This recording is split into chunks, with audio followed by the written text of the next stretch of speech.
And we need to give props to the gang members. Yeah. Because they were the ones who actually kept our facial tattoo alive, the male facial tattoo alive. Yeah.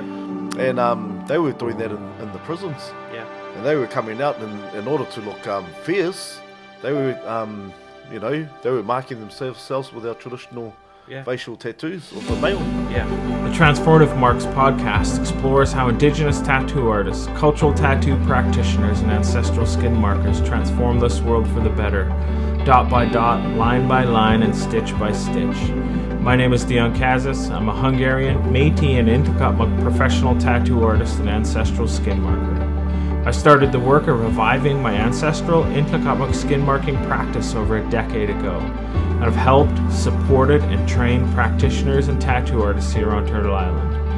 In this podcast, I sit down with Indigenous tattoo artists, cultural tattoo practitioners, and ancestral skin markers from across the globe, bringing you behind the scenes of this powerful, transformative, and spiritual work. Hey, kia ora tātou. Ko mau o te maunga, tauranga te moana, mā tātua, tākisimu ngā waka, he uri au no tauranga moana, ko ngā iwi, ko ngā ngā tirangi nui, ko ngā hapu, ngā te tapu, piri rākau, ko ngā marae, ko waikari, ko pautūtirangi, ka noho rātou i roto i te rohi o tauranga moana ki Aotearoa, ko Que Bidois hau, nā mihi. Nice. Kia ora. Do you want me to translate that? Sure, if you'd like to. So here in Aotearoa, we always, when we introduce ourselves, our mountain first. So that gives us the capability to find a space or an area in Aotearoa where you might be from and connect to the mountain straight away. And then after our mountains, it's our oceans or our rivers. And then you make those connections if you know what ocean or river they come from. And then after that, I introduced my waka. So our waka is the vessel that we arrived over to Aotearoa on from through the Pacific.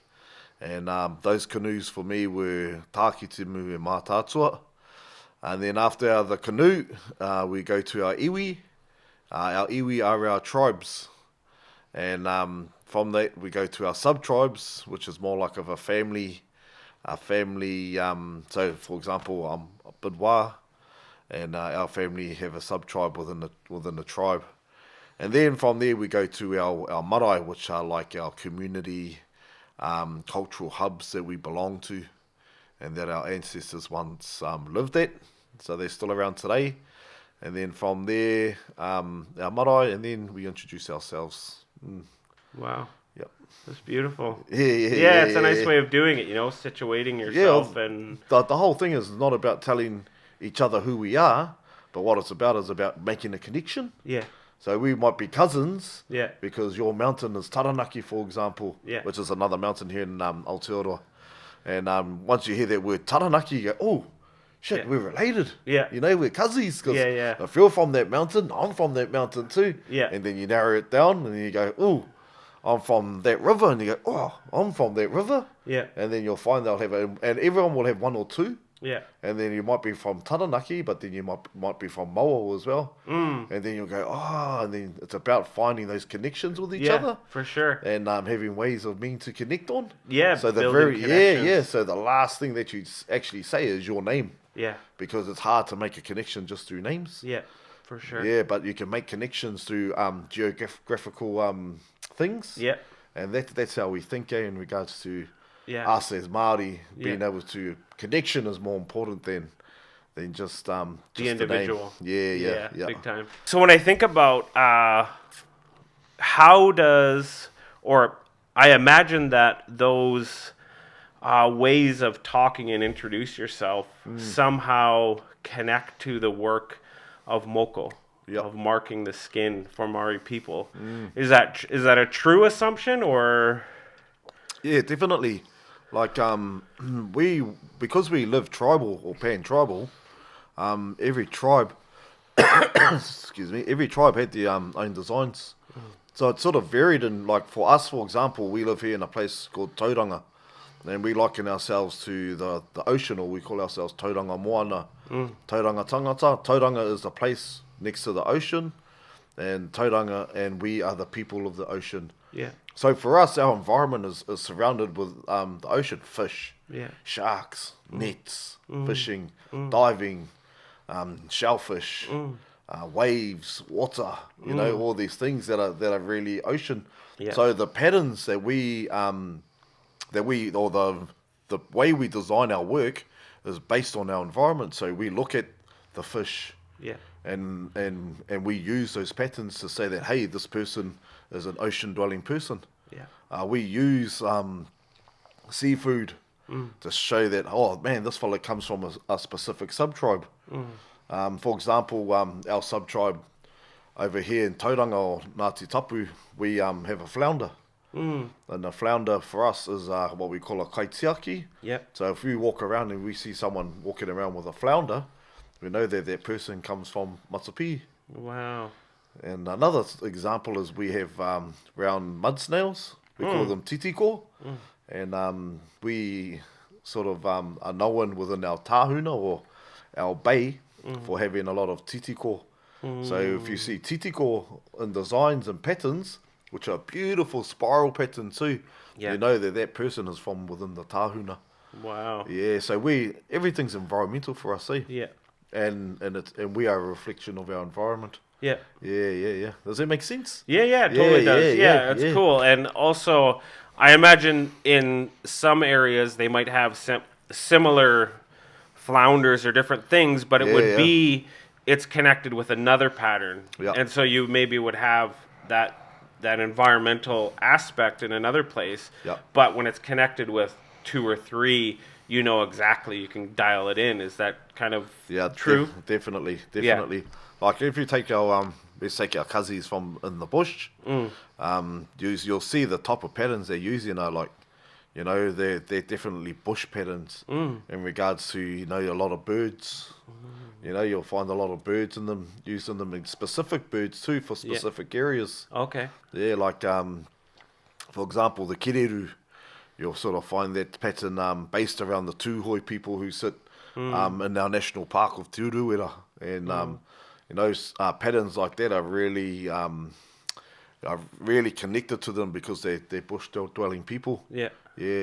Cool.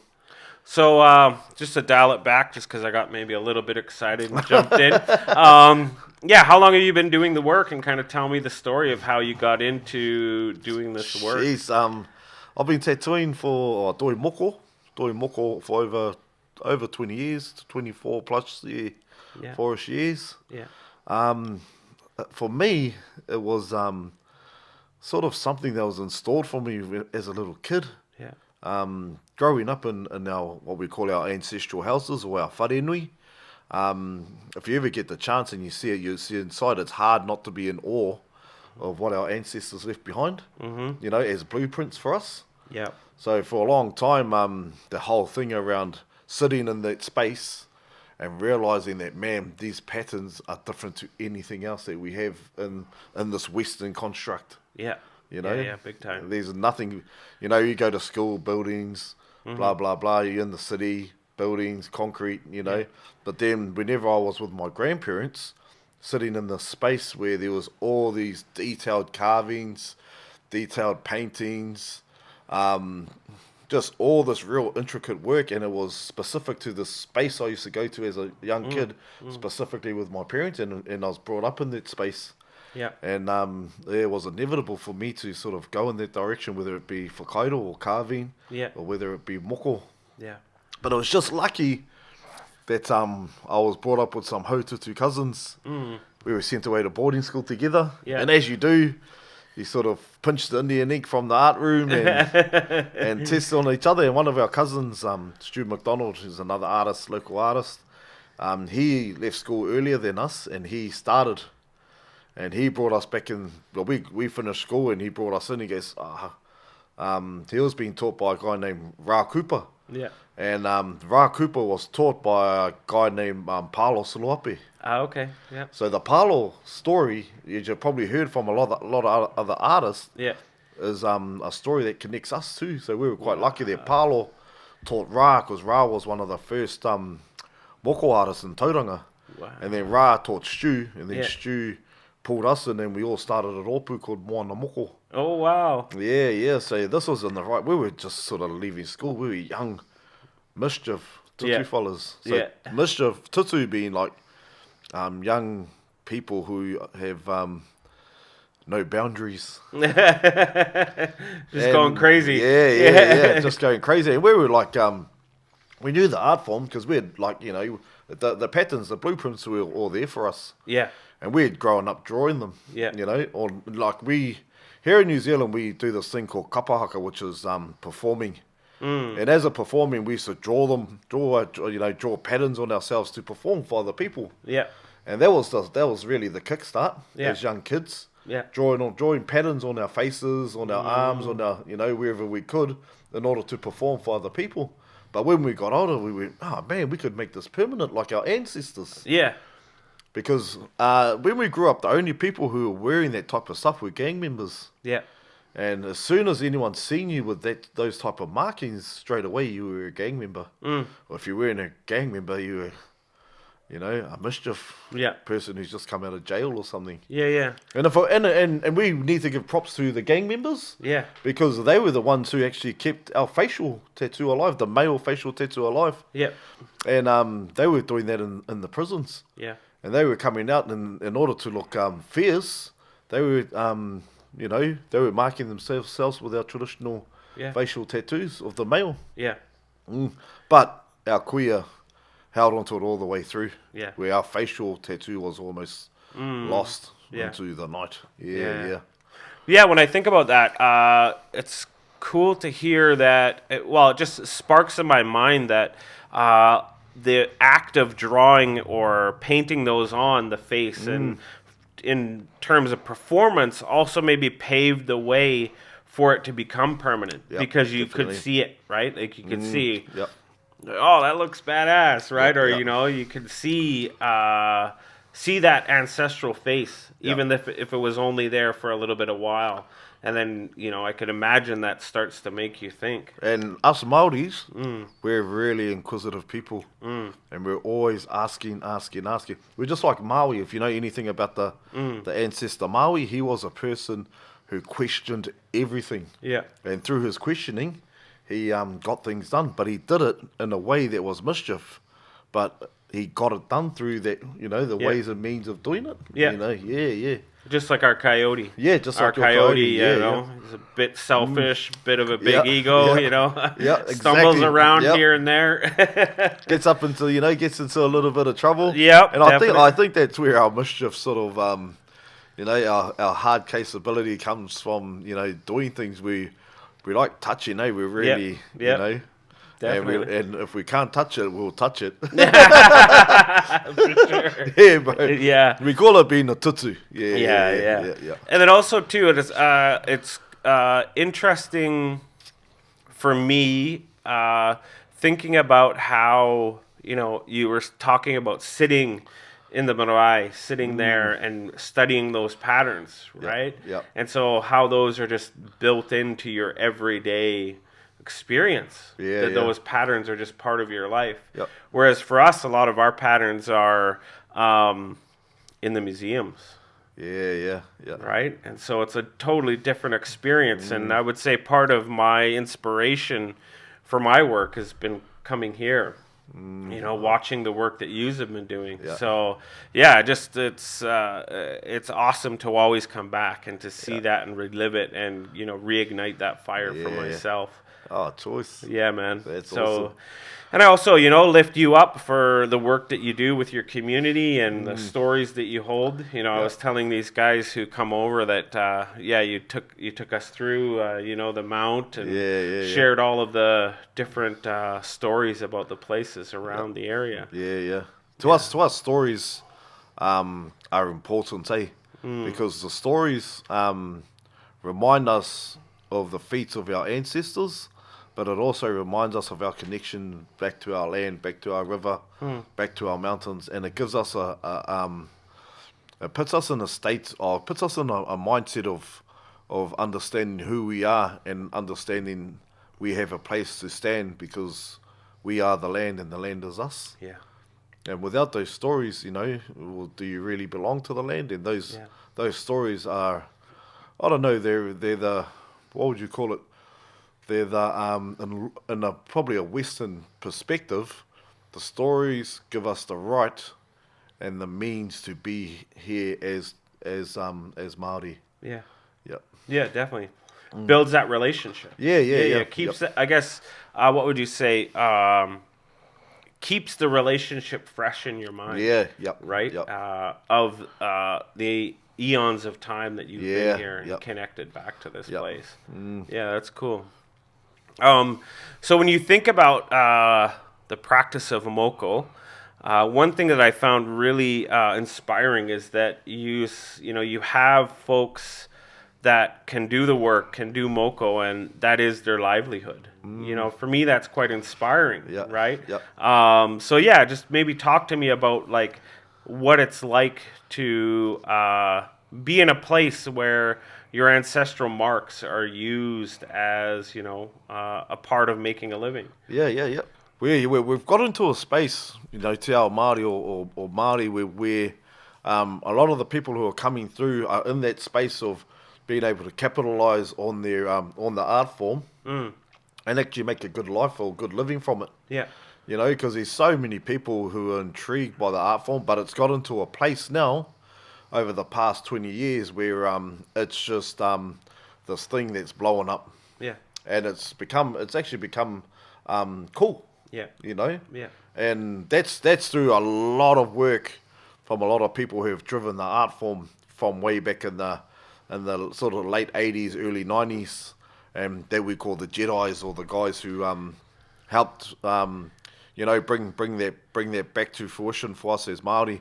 But what we're finding now is these young ones coming through, they're opening up studios. Yeah. And they're not tattoo studios as per se that you'd find in any other country. They're studios based strictly on Māori markings and nothing else. Yeah. And for us, it's amazing that our young kids can come through and make a living from the markings that they've grown up with day in and day out, and have a really fruitful life through this through their design work and through these markings that are inherently theirs. Yeah. And make a really good life from it too. Travel the world, meet people such as yourself, bro, and have great conversations, and the learning that comes from it is huge, because what it teaches them who they are, teaches them where they're from, and there's a saying that we have there, is that a man who knows who he is a dangerous man. Yeah, big time. Yeah, when I think about that, it just connects back to one of the part of the colonial project, I think, was to destroy who we were, our understanding of it, so they could take our lands. Yep. Right? It was all about resources. Yeah, but when we take on those marks, and you can read where your mountain is, read where your river is, all of those things that you discussed, you have responsibility to those things. And that's it too, responsibility to upholding the mana of your hapu, upholding the mana of your iwi, upholding the mana of your people, is when you come down that line, is something that's entrenched in our kids, and if we don't uphold that mana, then we'll be a culture that's forgotten. Yeah, we'll end up like our family over in Australia, where we're treated like second class citizens. And that only comes because of not upholding mana and mana motuhake. Yeah, I was talking with Hockey, and he was talking about the gang members and lifting them up, and I thought that was an important point to acknowledge how those people that maybe people look down on have a really valuable place, and I would say maybe in the same vein as Coyote, doing those transforming the world in maybe not always the best ways, but still coming to the best outcome, right? And I would also say, like, the reality that it was the activists that started to wear those facial tattoos, I would say that's similar to our own experience in Turtle Island of, you know, the activists, the ones who are kind of okay getting that weird look, right? And standing up for who they are. You know, and the cool thing when I came here that first time in 2015 for Indigenous Inc. In Auckland was seeing everybody walking around, you know, just on the street, you know, just a regular everyday person wearing your guys' mark. So, you know, that was an inspiration for me to go home and go, okay, let's start laying it down, you know? Yeah, man. So when you think about the journey that you've taken through the work, the past 20 years of Moko, what's the next step for you? That's really, really, really good question. So our plan, like for me and my cousins, when we first started our rōpū together, or our group of Moko artists together, our plan was to revitalise Moko in Tauranga. Yeah. And we did that through educating our old people. Yeah. And we had to re-educate our old people because it was an art form that had been lost and they knew nothing about it because it had skipped their generation. Yeah. You know, it had been totally wiped out. So we had to re-educate our own people here in our area, or our province. Yeah. And we did that through going through and running what we call wānanga, or places of learning, on every single one of our ancestral maraes. Wow. So we re-educated everyone inside our ancestral whare, using the ancestral whare as the example, and teaching them about what our markings were about, and it was something not to be feared. Yeah. Because we had been so colonized for so long, and we were told and to be fearful of having these markings, that they were signs of slavery, that they were signs of being a gang member. They were nothing but intimidating, you know. And we were told for so long that we had to dismiss all these Western constructs that were pressed on us, and we had to tell the people that these markings were a reflection of who we were. Yeah. You know, and we had to pull that out of the ruins of colonialism, in order for us to move forward as Ngāi Māori, as people from this whenua, and bring it so we could be noticed that we were Māori. Yeah. You know, because the whole thing around colonisation was to oppress us, not just us, but all indigenous races, is to oppress you and then make you conform to society, to a Western society. Yeah. And that was the last thing that we want, because our last bastions of being Māori were at a point where we were about to lose our whole culture and our whole identity. Yeah. And that was one thing that our generation was not going to stand for. Yeah. Yeah. So it was definitely about upskilling our people and trying to learn because we to tell the truth, bro, we were young. Yeah. And our old people, these are our ancestors, our old people, and we're teaching them about something that's from in the past. Yeah. So we had to know our shit, bro. Yeah. So we're young, man. We're like 19 years old. We're telling our ancestors about markings from the past. Yeah. Where they should be telling us. Yeah. So it was a bit of a reverse sort of learning, but we had to persuade them enough and persuade them enough that we knew what we were talking about, that they would get behind us and let us move on. Yeah. And support us 100%. It was hard. Yeah. It was hard to get their backing, and we come across some really hard sort of pushback from our old people. Yeah. Because of the church. Mm-hmm. Because of colonization. Yeah. And it was those things that have oppressed us for so long and held our culture down. Yeah. Yeah, but we, like I said, we had to go through some shit. Yeah. Some serious sort of saying, our old people saying, no, you can't do this. Yeah. But we just had to take that kick in the ass and carry on. Yeah. Yeah, and I've experienced the same thing, in the beginning of the work. I've been doing it since, 2012, so just over 10 years. Yep. People saying that belongs in the past. Like, we don't need that, we're done with it. Yeah. But the funniest thing is some of those folks that made those comments are now in the front of the lineup to get the face tattoos, right? Yeah. So it's just showing that we're doing the work in the right way, you know. When I think about it, do you think it was important that first renaissance, that first revival was with machine, because it's maybe a little bit, you don't have as hard of a push to learn than with some of the ancestral tools and technology. Yeah, we come through a phase when there was no tools around. Yeah. And there was nothing around, and all we could do at the earlier stages, in order for us to move forward, we had to get non-Māori, draw the patterns for them, get them to stencil it, and then put them on people. So it was actually non-Māori in the earlier days, who were actually putting on the facial moko and the body, and the body designs. But we were doing the designs for them. Yeah. And we were, hang on here, fuck, this isn't right. Yeah. Why didn't we just do this ourselves? Yeah. So we had no internet back when we were tattooing and stuff, but we knew how to make homemade machines. Yeah. Jail machines, as Yeah, per se. Yeah. We knew how to make them. We said, fuck, we should be doing these markings ourselves. Yeah.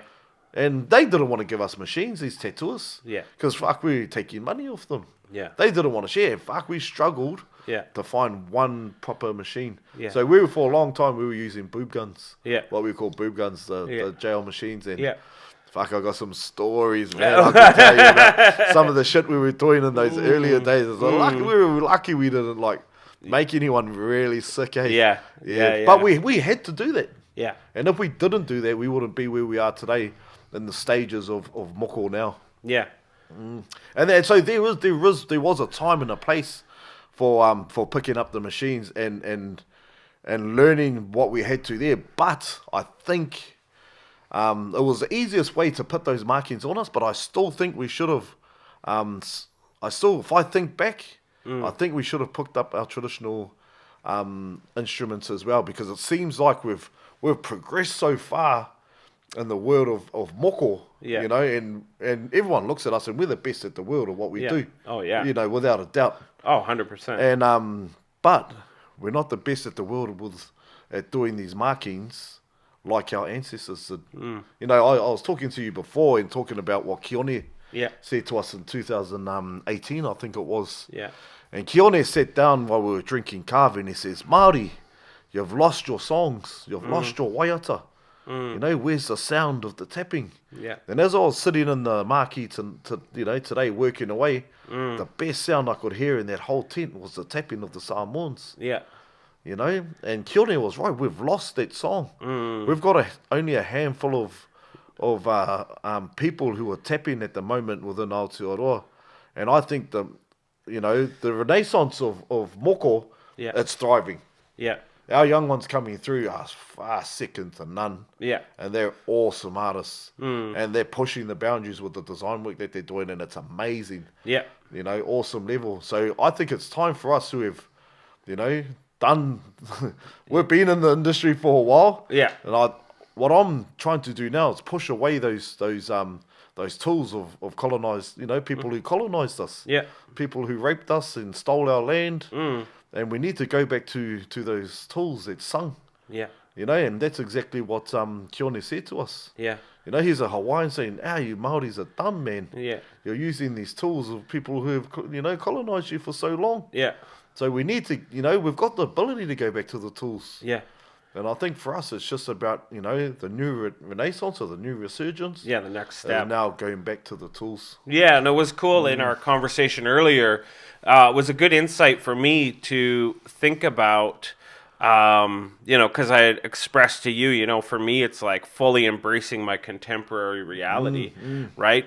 Using those machines and maybe just a little bit of a different understanding. But then, that realization came that maybe that conversation could be one that would be had once the ancestral tools and technology, the tapping, was at the same level as the electric machine, right? Yeah. And then maybe it's just like, oh, well, this is the one that talks to me more than this one, right? But because this one's taking up so much time and energy, you don't have enough time and energy to bring the other one up to the same level. Yeah, you know what's funny about what you were just saying? Keone said to us, why do you need two girlfriends? You're only going to make the other one jealous. Yeah, that's what Keone said. Yeah. So it's sort of, we all know that you can make a bootload of money with the machine. Yeah.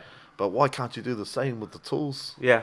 And it's about having to make that, and like you were saying, maybe it's a time when we lift up that, the side of the tools to the to what we're doing with the machines, and then you make that decision, eh? Yeah. Whether you stay with the machine or we push it to the side and we carry on with our tools. Yeah. I envy the Samoans, eh? I really envy them. Yeah. Because the level of work, workmanship that they're doing on themselves with the tools is amazing. Yeah. And I think that's where we need to look, not look at the Samoan, but we need to follow their lead and get to the level where they're at the moment. Yeah. And I don't think it's hard for us to get there. We've just got to put in the work. And I think we've just got to understand what works for us as Māori. Yeah.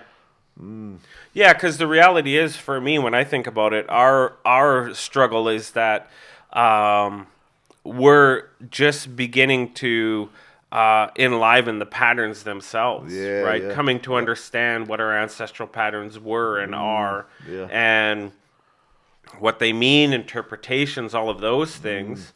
So it's like you had started at that different level. Right, so we're trying to get there, right? But then now, since you've had that, and then you've used the machine to get to this next place, here's the next step. Yeah. It's kind of cool to, just explore that with you a little bit. What other stuff do you do besides Moko? I'm actually a lecturer, an art lecturer. Yeah. So I dabble in a lot of contemporary Māori art type of stuff.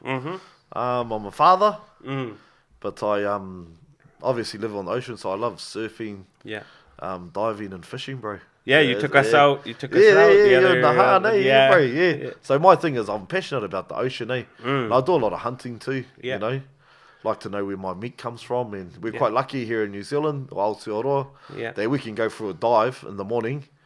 Catch some fish, get some seafood. Drop that off at home, jump back in the truck, drive up the hills, shoot a pig or a deer, and bring that back home in one day. Wow. Yeah. So we're really lucky here in Aotearoa that we can live that lifestyle. So I'm really passionate about those things too. Now, when I think about that, how do you think the ability to live off the land like you do impacts your work in Moko? For me, it's when I'm doing these things, it gives me a time to get away from the hustle and bustle of life. And it gives me a time to sit and think in my environment. So when I'm sitting on my surfboard, I'm waiting for the next set to come in. I'm thinking about, how's the sea moving? What's the currents doing? What's around me at this time and state? Or when I'm up in the bush, okay, what birds are around? Or what's growing on that tree at this time of the year? Or what's blooming? So for me, it's about almost pushing a reset button.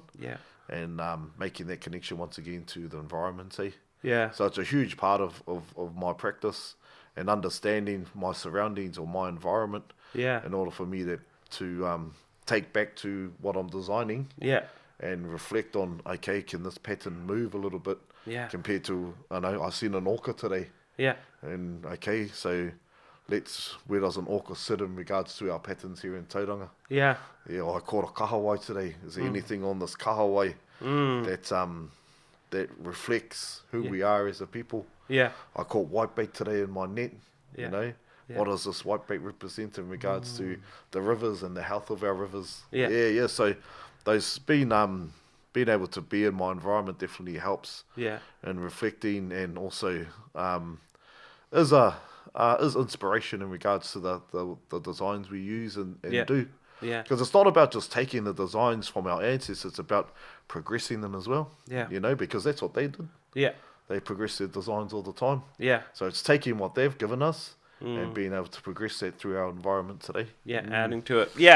Hey there, listeners. It's Dion Kazis, your host from the Transformative Marks podcast, where we dive deep into the world of Indigenous tattooing, ancestral skin marking, and cultural tattooing. If you found value in our episodes, we've made you laugh, or you've learned something new, consider showing your support by buying me a coffee on Ko-Fi.com. Ko-Fi is this incredibly creator-friendly platform where you can support me directly for just the cost of a cup of coffee. No subscriptions, no hidden fees, just a simple one-time gesture that goes a long way in keeping me on the air. Plus, Ko-Fi doesn't take a cut, so every penny goes directly into improving the podcast. From updating equipment to visiting with new guests as I go into recording season 2. So if you like what you hear and you'd like to help me keep the lights on, head over to my Ko-Fi page, www.ko-fi.com/transformative marks. The link is in the show notes. Two things come up. The first thing for me is like you said, that reset. Because of course, with being a lecturer, that takes time and energy and mental capacity, but then also sitting down with your Moko client. And then, so resetting that. And then the second thing is, my friend talks about it as a language of the land. Right? Definitely. And so, it's cool to think about it. I had the best experience last week. Yeah. Man, I was sitting in a place we call Abel Tasman. It's a national park on the South Island, the tip of the South Island. Yeah. And I took, we had 20 kids around about the ages of 14 to 18-ish. So quite young, but, young men. And we hiked through the middle of this bush, through about a 3-hour hike. And we come into this bay and we stayed there the night. And we sort of done a lot of things. And I woke up early in the morning because we had an earthquake, bro. And it was about 12. It was about 12:30, I think, heading towards 1 o'clock. Wow. And I got up because we were right on the beach. I went out and checked the tides. Yeah. To make sure there wasn't a tsunami. Yeah. And so I sat there for a little while out on the deck, watched the tides, and I heard a sound that I'd never ever heard in my life. Oh wow. And it was the sound of 10 million birds sitting in the tree, but every single one of them singing a different tune. Wow. I couldn't believe it because it's a national park. Like I've hunted in a lot of parks in my life and in a lot of bush, but the sound that was coming from this bush that we were sleeping in was absolutely amazing. It was like listening to a symphony orchestra, and they all had different types of flutes. Yeah.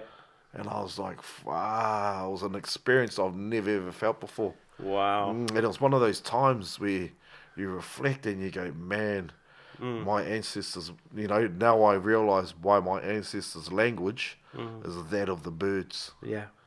And why the songs we sing are that of the birds. Because that concert that I sat in that morning and listened to, it was something that I'd never ever heard before. Yeah. Yeah, and then you think back without the interference of all the electronics and all that stuff. Yeah. Yeah, the way that their lives were saturated with those sounds. Yeah.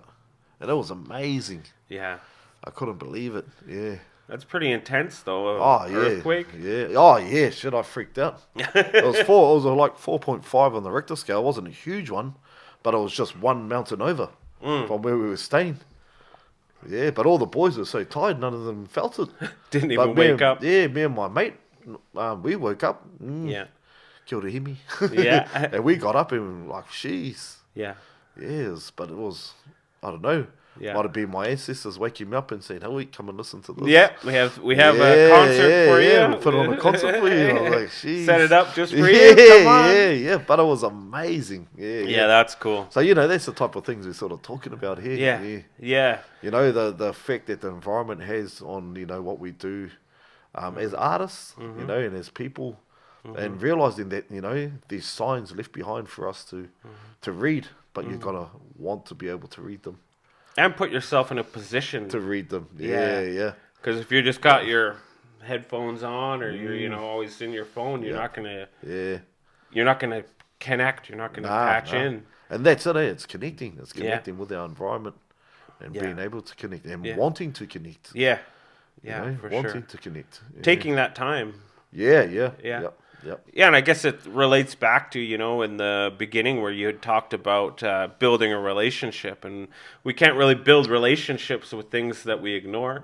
Yeah. Right? Exactly. So it's really taking that time to go and sit and listen to the symphony. Yeah. Definitely. Yeah. Cool. You know, when you think about that, what was the hardest part for you, you know, as you've moved through these 20 years of Moko? I think probably the hardest part was there were a few relationships broken. Some really close relationships were broken because what we call it was a a Māori kaupapa driven reason to do this art form. But then a lot of our people get caught up in society in this Western construct where it becomes a capital. Yeah. You know, it becomes about capital and not being Māori anymore. Yeah. And then finding that balance, some will either go one way or the other, and it's hard to stay in the middle. Yeah. And capitalism, for me, is something that can be a detriment to the art form too. Yeah. Because all they're doing is the work just to make money. Yeah. And then they forget about the purpose of why these were left behind for us. Yeah. You know, these patterns were left behind for us, for our people to move forward as a people. Yeah, you know, and they were there to help us understand who we are as a people. And sometimes through making money and worrying about money, we forget who we are in this life of capitalism.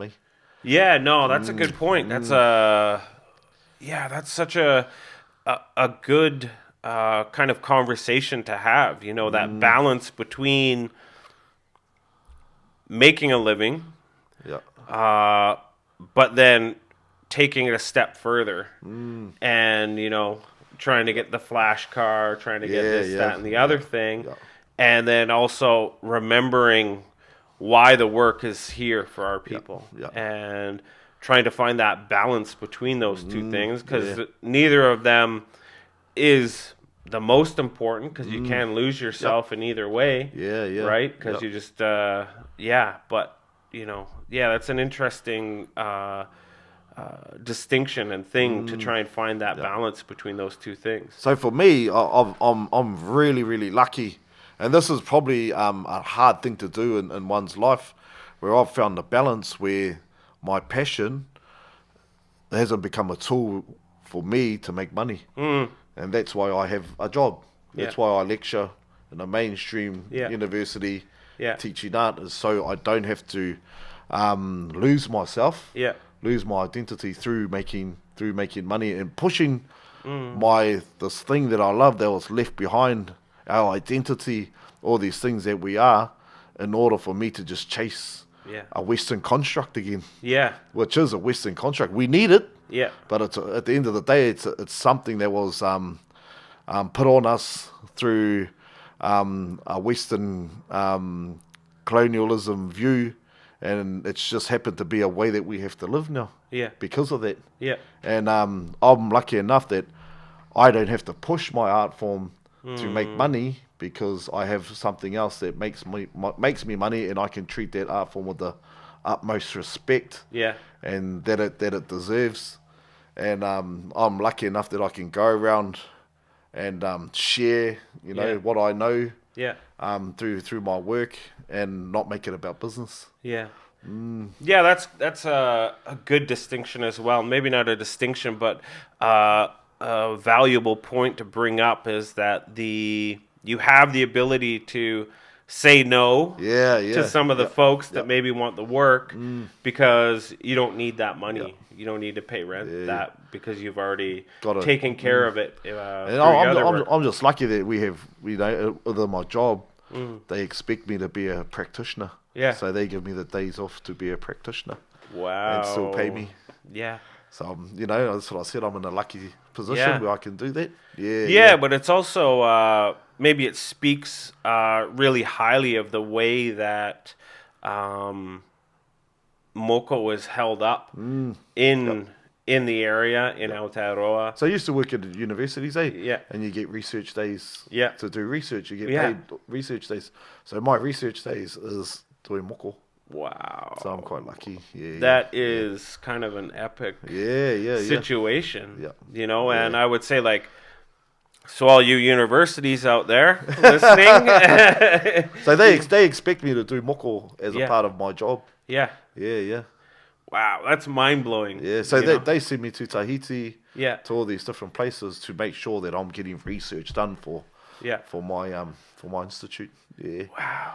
Yeah, so that's what I was saying. I'm in a lucky situation. Yeah. I don't know if it's lucky, but Yeah, I'm yeah. in a place where they expect my practice to be informative for our institution. Yeah, no, Yeah. I don't even know what to say. It's Yeah, like almost yeah. like a dream. It seems like Yeah. But again, I think that also is a testament to the work that's been put in here, so that because Moko is seen as such an integral part of the culture, and that the university can hold it up to such a degree as to say, like, this is so culturally important that we give you time in your research as your research hours. So they pay me to be at this wānanga that we're at the moment. Yeah. Yeah. So they sponsor it because I'm there. Yeah. And then they pay for everything for me to be there. Wow. Yeah, so I'm quite really lucky. Yeah, no, they support me. Yeah. Yeah, no, and like I said, all you universities out there listening, administration, support Indigenous art. Yeah, for sure. Yeah. It's an important model to think about and to put forward and push forward. Yeah. Just mind blowing. That's awesome. Yeah, man. bro. Yeah, so awesome. Yeah. I just can't even think of a question. But that comes sort of a bit of a that comes with hard work though. Yeah. In order to become a lecturer, you got to do the yards and do the research, study. Yeah. Do your masters and so on and so on. So it doesn't come, freely. You've still got to work hard to get to that place where you want to be and where you can have that balance, eh? Yeah, for sure. But the reason I say it's so mind-blowing is that, we're just in the beginnings, I guess, of this work of revival, that maybe those research hours would never be given for a practitioner to do their work, and to support them in terms of the research to go those places. So it's, again, maybe an aspirational place for us to get in Turtle Island. To have lecturers that get their research hours through doing the work. That's pretty cool. Yeah. So, when you think about the tools, we talked a little bit about, going from using the homemade jailhouse machines to getting your, probably some coils and then, some rotaries. So how have you been going about getting into doing the tapping? So what I've been doing is asking. Is asking questions about the people, like hanging out with the Samoans. They're lucky enough that when we went to Tahiti, one of the bros here in Aotearoa, Moko, he came with us. And Moko had been learning off a guy named Croc in Rarotonga. And Moko is at a level that is so high that I reckon he's the number one tapper in probably Aotearoa for us at the moment. Yeah. There's a couple of some other fellas out there, Rangi too, Hemi Te Pieti. There's a few other people out there that are Māori that are tapping. And for me, it's about spending time with Purotu. Yeah. And being able to have these conventions, spending time with the Samoans, Kasala. Yeah. Spending time with whoever's tapping, Mate, from Māori in Tahiti. Yeah. Learnt a lot from him. So for me, it's just about being able to be in these spaces, watch what they're doing and observe, have a bit of a stretch or just stand and observe, look at their tools, what sort of tools are they. I'm lucky Mate gave me a couple of tools. And I looked at his tools and I thought, oh man, these can be adjusted and moved around. Yeah. And so we've had a couple of wānanga with a few of the boys around here, and we've changed them up to a Māori style of uhi, where we can get more curvilinear, because it's a Māori style of moko. Yeah. And for us, it's just being a tutu, really. Yeah. And it's about having heaps of good mates. Yeah. That are keen to have some jacked up stuff. Be really good guinea pigs. Yeah. So what we'll do is we'll clear out my dining room at home. and I'll ring up a couple of my mates and say, hey, bro, you want to come over and get some ink? Yeah. And they'll come over thinking it's the machine, and then when they see the mat, they're like, oh, no, he's got his tools out again. So we'll just sit in my my dining room on the mat, and we'll just see what works and what doesn't. So it's trial and error. Yeah. But it's hard to, it's like, I'd love to sit under Moko. Yeah. And, love to sit there every day and stretch form and learn what I could. Yeah. But in my lifestyle, I just can't. Yeah. I'm time poor. Yeah. So I've got to, in my calendar, I've got to sort out weekends that I'm available to do that. Yeah. And because I'm so time poor, it's just got to be trial and error from here on out. Yeah. Yeah. Yeah, I'm lucky that I follow one of the bros, Nick Roberts. He's over in Amsterdam at the moment.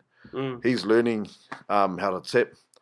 And he's coming through and hanging out, and we're sort of working together, and on this journey. Yeah. And we're, like I said to you before, we're feels like I'm right at the beginning of using the boob gun again. Yeah. And learning a new skill. Right? Yeah, that's it.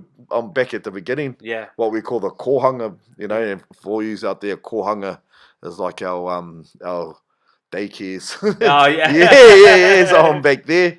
So what does that feel like, because your work is, you're very proficient with the machine. Yeah, your work is really, dialed in and refined and a beautiful work. You can tell that you know how to use the machine, how to apply all those things in that beautiful way. What does it feel like to be coming back to kindergarten? I think it's not for me. I think of 7 generations after me. And where is that 7th generation going to be because of what I'm doing now, And if that 7th generation after me is, my kids, and if my great grandson or granddaughter are using the tools in the way that we're using machines right now, then I've succeeded. Yeah. Yeah. It was worth going back to that it was worth beginning going again. back to the beginning again. Because at least, there was a start there, eh? Yeah. And you can only move forward from the start. Yeah. And I guess it's looking back for yourself, looking back to those who started, started the renaissance of Moko in the beginning. Yeah. So you had the benefit of some of that. And now you're kind of in that first kind of wave of reviving the machine or the tools, the ancestral tools. So if we could do it with a machine, there's no reason why we can't do it with the tools. Yeah. Just hope it doesn't take another 20 odd years. Well, the thing is, when I think back to when we started with the machines, we were searching for the learning. And we were going every place we could think of to find anything about Moko. And we've done all that work now. You think of how long it takes for you to get a PhD. Yeah, probably it's approximately maybe 3 years degree. Yeah, maybe 2-3 years to get a master's, postgrad master's, and then maybe another 2-3 years to get a PhD. What's that? 13 years. Yeah, man, I've been researching for over 25. Yeah, yeah. So I don't know in the Western world.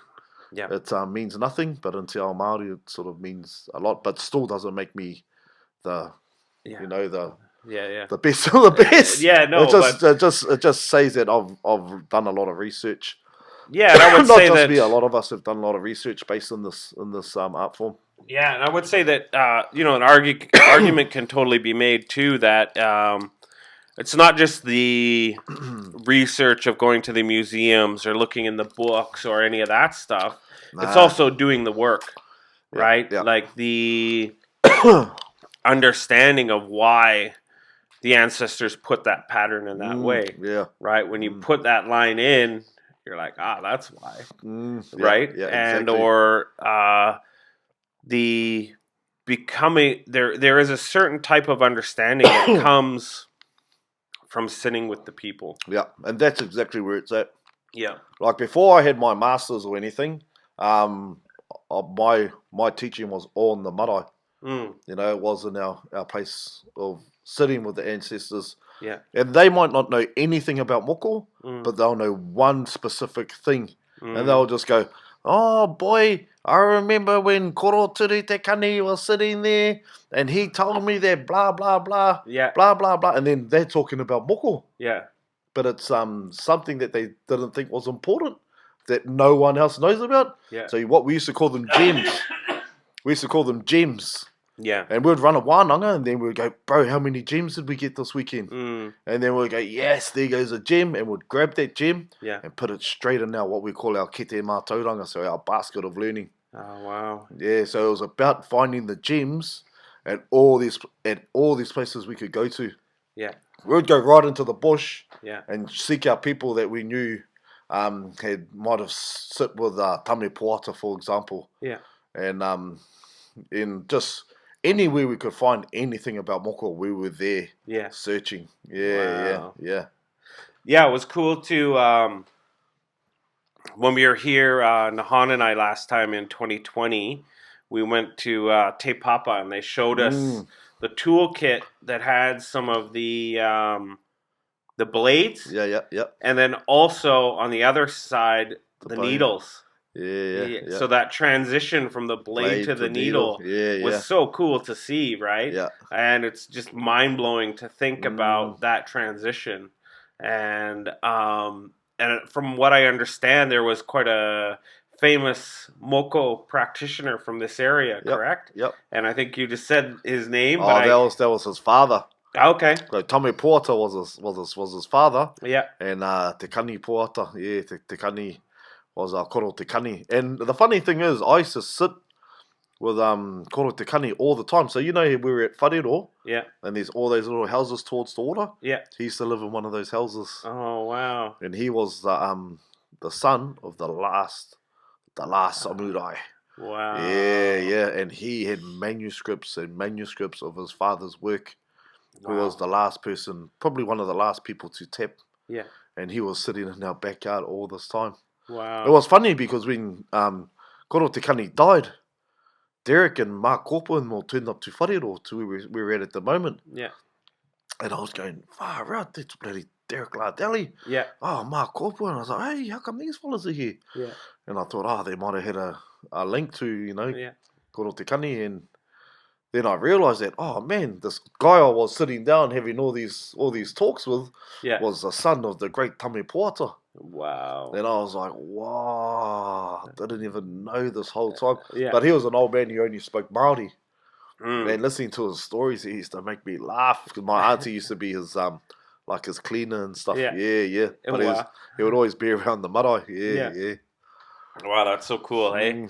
To think of those connections and the work that now you're starting to pick up. Yeah. It's almost like, it was meant to be for you to pick up those tools. Maybe that old fellow was giving me a bit of his, his Māori and saying, here you go, boy. Yeah, for sure. Yeah, you could totally see that. When you think about this work, what's a gem that you could pass on to those who are coming? I think a good gem for you to understand is, I've got a friend who uses this word all the time, is learn humility. Humility is understanding to be humble and have humility at the same time. Yeah. Kia ora rū. But humility or humility. So staying humble and having humility is in keeping your feet on the ground, because it's so easy within the tattoo world to get an ego. Yeah. And I've seen it around the world, and it's the one thing I dislike about tattooing. Yeah. It's the egos that come with that mainstream tattooing industry. Yeah. And you'll find the most humble people when you go to a convention will always be the indigenous people. Yeah. Yeah, doing the work. Humility. Staying humble and having humility. Yeah. Yeah, that's a good one. Yeah, for sure. Yeah, I would agree. And when I think about that, the gem that I would say, and I always say it, is just be gentle with yourself. Because it takes time. A lot of us, even from your own story, is a lot of people want it to happen right now. Right? But you're saying, we went, we had our wananga, we had that gathering, and we had those conversations, and from all those conversations, we only picked up a few little things that we could put in our basket, right? And so, because a lot of the people who maybe will be listening to this, are from communities that have maybe a line of text that says that they tattooed but they don't have any Yeah. designs or patterns or motifs or anything. Yeah. And so these are just ways to help all of our brothers and sisters who are in that position to be able to take the time and be able to have those conversations with those elders. You know, I've had my own experiences with that where you're doing the work on someone and they invite their family to come along and auntie and uncle and whoever's there. And then you just start telling stories. Right? And you're like, wow, like, you know, you don't even think.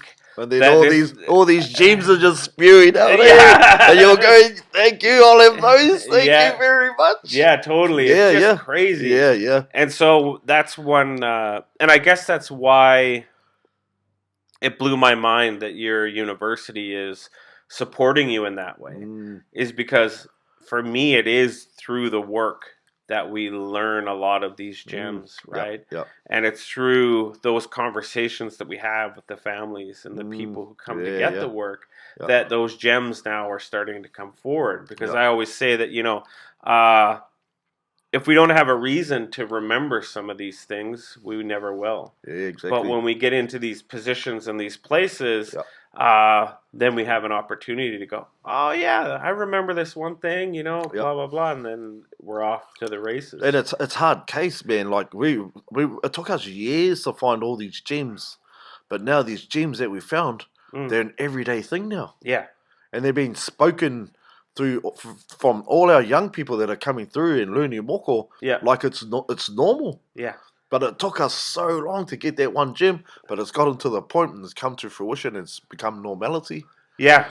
And that's the amazing part of it. Like you hear it and you're like, I'll be in another part of the country. Yeah. And I'll hear that gem and I'll be like, oh, snap. Yeah. Snap, all right. And then mine will explode. Yeah. And then, oh man, we've come a long way. Yeah. And that's where it sort of hits me when I hear it somewhere else. Yeah, that's exciting, eh? Well, I'll see it on TV. Yeah. And I remember that day when we heard that. Yeah. And we put it in our kete and now everyone's saying it. Wow. Yeah. You know, and these are words from our ancestors. Yeah. That were spoken. Wisdom. And now it's being used all the time like it's the norm. Yeah. And that's the goal, you know? That's my goal. And that was our goal, bro. Yeah. That was our goal way back at the start. Yeah. We were tattooing each other with boob guns. And rags. Yeah. And computing. Good old computing. Wow. Don't do it, Pano. We couldn't even get in there. We had to use computing. Kia ora, Jake. Yeah. One of the homies who got the work. Yeah. Oh, fire up. Takes me back. Yeah, man. Yeah, no, but I would say that is the that's the goal. That, you know, when people talk about it, it's just normal. You know, that's what I always say is I want to get to the point where this work and our skin marking is just part of our culture. And it's not special because we're reviving it or it's a renaissance or any of that type of stuff. It's special because that's just what we do. You know, you turn 13, you go get your marking for your coming of age or whatever milestone, you know, you have a marking for that thing. Maybe you're a hunter and you get your first kill, you know, that's your thing. Or maybe you're a weaver and you weave your first basket or you harvest your first roots, cedar roots. You get a marking for that, right? And so these are just things that become part of our culture as opposed to this is something new that we're reviving, you know? I don't want to be in that part anymore. I want it just to be part of what we do. I think a huge thing is like we need to start decolonizing our space in order for us to decolonize our minds. And it's a huge part of it, eh? It's you know, we've been slammed so much by colonialism, and that, you know, we've been set and to think away like we are Westerners, and it's a thing I struggle with the most. Is that we have this Western construct that makes us think the way we do, and it's been forced and just pushed on us so hard that we think it's the norm. We need to change the norm. And we need to recolonize those spaces in order to recolonize the way we think. Yeah, and I think part of that is also acknowledging that reality, right? Because I think it's important for us to go, because if we don't acknowledge that some of the ways that we think are colonial ways, we'll just continue on, right? Yep. And so it's time to sit down and start to think, well, what are those stories, right? Yeah. What are those stories that tell us what our ancestors thought were important for us to have? Yeah. And so those coyote stories, right? Like, those are the things that we're supposed to learn from. But how many of us know those stories? Yeah.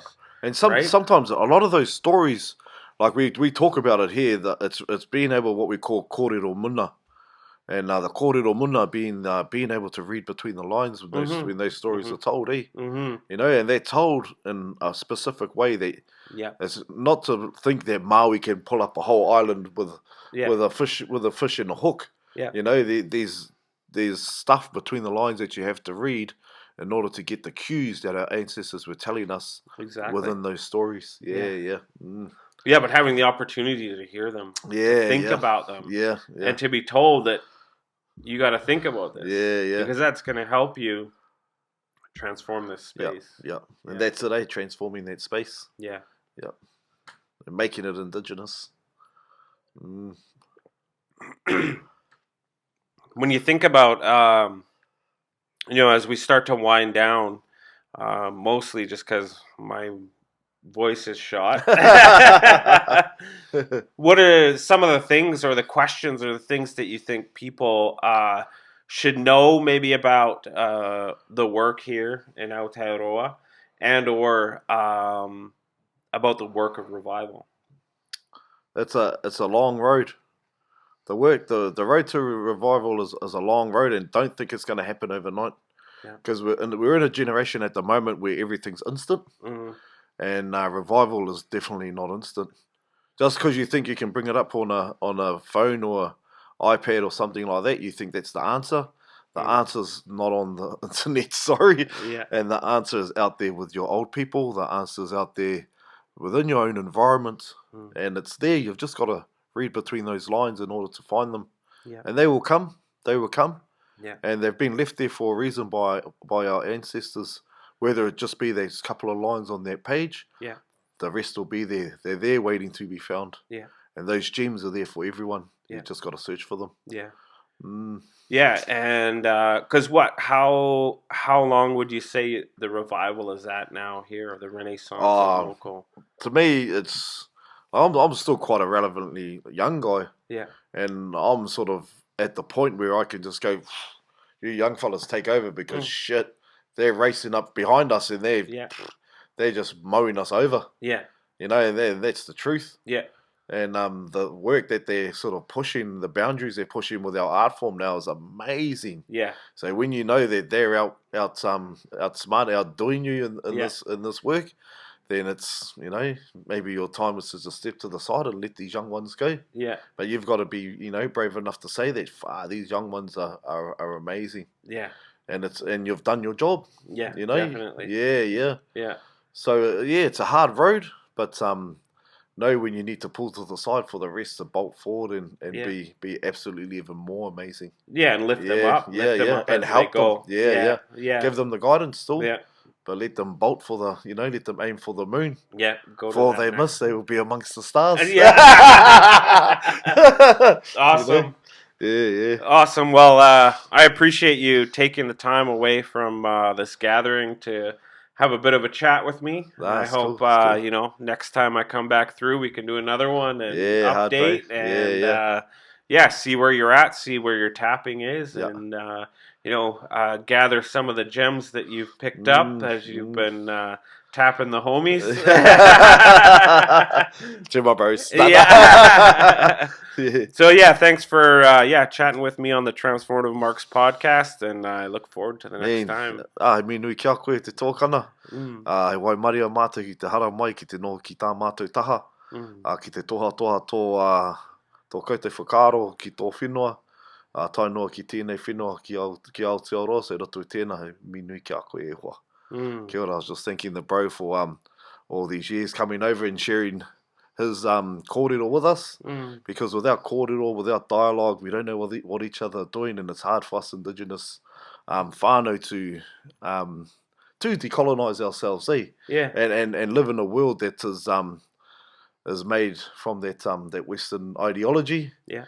And harder for us to live as Indigenous people, and we need to uplift ourselves in order to be connected and support one another in this journey of self-reclamation. Yeah. Hey everyone, thanks for stopping by and taking this journey with me through this episode. I hope you enjoyed it. I'll just ask that you would go and subscribe if you haven't already done so. And if you have subscribed, thank you very much. I appreciate you following this journey. I just want you to remember that no matter who you are, where you're from, what you've done, or what you've been through, that you are amazing, that you are loved, and that we need you here today and going into the future so that we can transform this world for the better through our collective thoughts, actions, feelings, and our compassion for each other as human beings. Head on over to next week's episode where we'll be talking to Stacey Fayant, a Métis tattoo practitioner based in Regina, Saskatchewan. In this episode, we talk about Stacey's journey in learning through the Earthline Tattoo Training Residency and her journey into the revival of Métis face tattoos. Remember, every coffee helps me to bring you the content that you love. So head over to my Ko-Fi page and let's make something great together. And the last thing that I will ask you is to do me a solid and share this episode with somebody that you think will enjoy it. Thanks a lot, and see you next week.